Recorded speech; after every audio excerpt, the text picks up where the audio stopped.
Ən yaxşısı. A-klassik. A-klassik. Ona görə də A-klassik qrubundan mən xahiş edərəm ki, gəlsinlər, buyurun. Buyurun uşaqlar. Və sizin də gözəl bir infonuzu dinləyək. Ondan sonra davam edəcək eləyə də. A-klassik qrupu, Azər müəllimin tələbələri.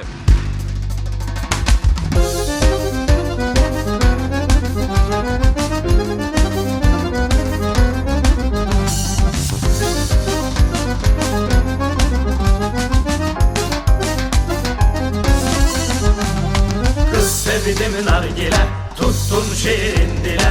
Dedim gele eyleyek, canan dedi bile.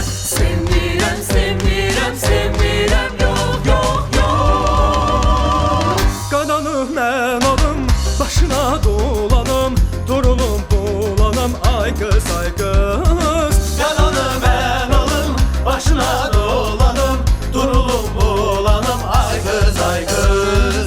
Neçə gündür inan, yata bilmirəm. Vəslinə canan, çata bilmirəm. Neyləyim, kimə söyləyim bu nədir?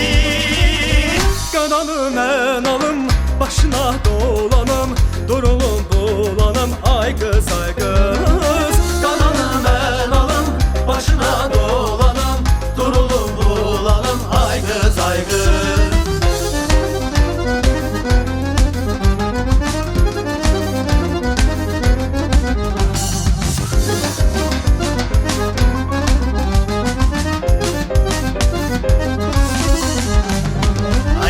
Maşım var, altımda başım var. Her bəmsən göz üstə, bollu daş başım var. Sevirəm, sevirəm, sevirəm mən.